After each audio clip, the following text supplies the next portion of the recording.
Hello guys, আসসালামু আলাইকুম। কেমন আছেন? আশা করি ভালো আছেন। কিয়া পায়েলের অসাধারণ নাটকের স্ক্রিপ্টগুলো এই ভিডিওতে রয়েছে। আশা করি এই নাটকের স্ক্রিপ্টগুলো দেখতে অনেক ভালো লাগবে। ভিডিওটি ভালো লাগলে অবশ্যই লাইক কমেন্ট শেয়ার করবেন, চ্যানেলটি সাবস্ক্রাইব করবেন। চলো। কেন আপু পাইলে কই? আশপাশে কোনো আপু আছে? আপু নাই কিন্তু আইবো।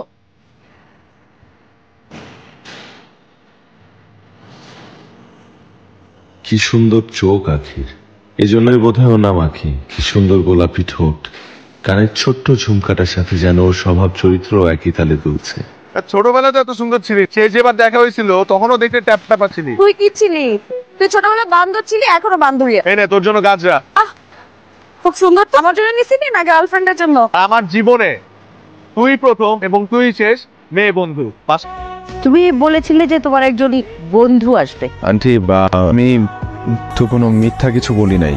হ্যাঁ আমি জানি, ছেলে মেয়ে দুইজনকেই বন্ধু বলা যায়, কিন্তু এইভাবে একটা মেয়ে এই বাড়িতে থাকবে এটা তো অ্যালাউড না ফাহাদ। ও ঢাকার বাইরে থাকে, ঢাকায় ওর কোনো আত্মীয় নাই, তো একটা মেয়ে মানুষ একা একটা হোটেলে গিয়ে উঠবে, এর জন্য চিন্তা করতেছিলাম এখানে নিয়ে আসি। সেটা দেখতে ভালো লাগবে না, কিন্তু এটাও তো দেখতে ভালো লাগবে না। আন্টি, আপনি আমার মায়ের মতো, খুবই স্বাভাবিক আপনি সচেতনভাবে এমন কথাই বলবেন। অবিবাহিতভাবে একটা ছেলে একটা মেয়ে যদি পাশাপাশি থাকে, মানুষজন তখন প্রশ্ন তুলবে। আমি ফাহাদের খালাতো বোন, আমরা সম্পর্কে খালাতো ভাই বোন বলেও ছোটবেলা থেকে আমাদের সম্পর্কে একদম বন্ধুর মতো। আন্টি আন্টি আমি এখানে বেশি দিনের জন্য আসিনি, আমি একটা চাকরির জন্য আসছি, তো খানিকের মধ্যে আমি এখান থেকে চলে যাব। আপনি আপনার মেয়ে মনে করে যদি আপনার বাসায় আমাকে একটু থাকার জায়গা দিতেন আন্টি। মেয়ের মতো বলেছ, থাকতে তো দিতেই হবে। থাকো। ফাহাদ সে কিন্তু ভীষণ লক্ষ্মী মেয়ে, তাই নাকি? সে নিজ হাতে চা বানিয়ে আমাদের রুমে গিয়ে এত চমৎকার ভাবে দাওয়াত দিল, আমরা না এসে পারলাম না। আচ্ছা আখি, আজ বরং আমরা উঠি, রাতে তোমরা দুজন আমাদের ওখানে খাচ্ছ, ঠিক? তুই আসার পর থেকে আমার জীবনে শুধু সুবিধা আর সুবিধা। তাহলে বোঝ, বিয়ে করে ঘরে যখন বউ আনবি তখন কত সুবিধা থাকবে, তখন তো তোর জীবন সুবিধাময় থেকে স্বর্গময় হয়ে যাবে।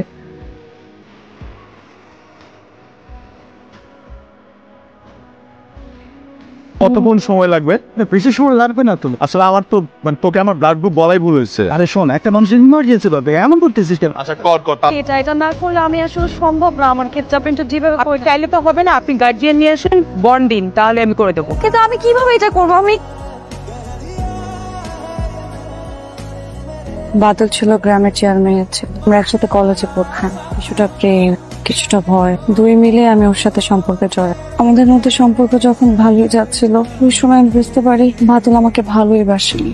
যা ছিল সবকিছু ছিল না, ও যা চেয়েছিল তা পেয়ে গেছে দেখে ও এখন আর আগের মতো চায় না। আমি যখন ওকে জানালাম আমি ভেবে, তখনই কথা গোপন করে যখন সে মানুষটাকে সে আপন মানুষ ভাবে। তুই হয়তো আমাকে কোনো আপন মানুষ ভাবিসই নাই তো।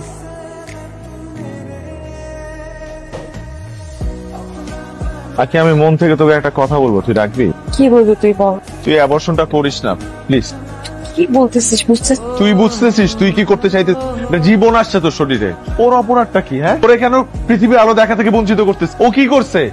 দেখ, এই কাজ করার অধিকার সৃষ্টিকর্তা তোকে আমাকে কাউকেই দেয় নাই। আর ও যখন বড় হবে আমাকে জিজ্ঞেস করবে আর বাবা কি, তখন আমি কি উত্তর দিব? সমাজের দোহাই দিয়ে তুই এমন একটা অমানবিক কাজ করতে পারিস? আমার কথাটা রাখ। আপনাকে নিজের খেয়াল রাখতে হবে, সাথে আপনার বাচ্চারও। একদম স্ট্রেস নেওয়া যাবে না। আপনি চিন্তা করবেন না, আমি আছি। তোর না মানা করছি ভারী কাজ করতে না। ডাক্তার যদি জানে তুই ভারী কাজ করতেছিস তাহলে তো আমারে ধরবে। তোর হাতেটা কি? ডায়পার বাবুর জন্য। ও তো এখনো পেটে। তো তুই যেভাবে বলতেছস মনেও কখনো পেট থেকে বেরিয়ে হবে না।